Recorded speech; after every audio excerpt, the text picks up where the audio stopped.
Welcome to Displore, and thanks for joining us. It's always a pleasure to explore the beauty, history, and strength of Africa's nations. And today, we journey into one of the most iconic, Ghana. In this documentary, we'll uncover the powerful legacy of Ghana, from its roots in a legendary West African empire to its rise as a modern nation. Did you know the name Ghana comes from an ancient kingdom that ruled over the golden heart of West Africa? Though it was located hundreds of kilometers north of today's Ghana, in parts of present-day Mauritania, Mali, and Senegal, the Ghana Empire was once a thriving force in the Sahel.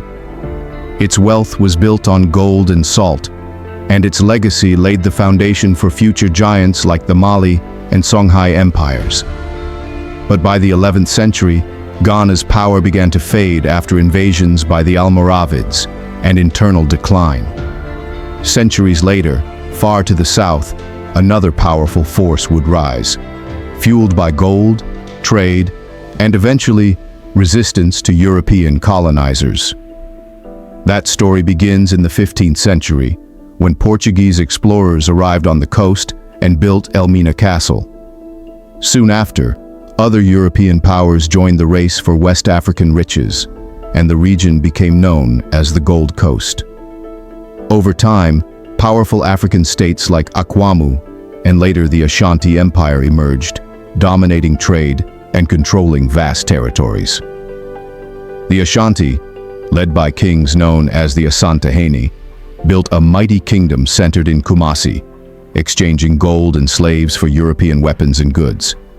But the 19th century brought change. As European powers outlawed the slave trade and clashed with African rulers, tensions escalated into warfare. The British eventually took control of the coast, purchasing Danish forts and pushing out the Dutch. By 1902, both the Ashanti Kingdom and Northern Territories were formally absorbed into the British colony of the Gold Coast. Colonial rule brought economic growth, but limited African political power. That changed after World War II, when a new generation of leaders began calling for independence. At the center of this movement was Kwame Nkrumah, a bold visionary who returned from abroad in 1947 to help lead the United Gold Coast Convention. But his calls for immediate self-rule sparked unrest and a split with older leaders. Nkrumah soon founded the Convention People's Party, CPP, and launched a campaign of nonviolent protests. He was jailed, but his movement won the colony's first general election in 1951. From prison to prime minister, Nkrumah's rise marked the dawn of a new era. On March 6, 1957, the Gold Coast became the first sub-Saharan African country to gain independence, and chose the name Ghana, honoring the ancient empire that once commanded the respect of the world. Today, Ghana stands as a proud symbol of Africa's enduring greatness, a nation whose past shaped its future and whose story continues to inspire.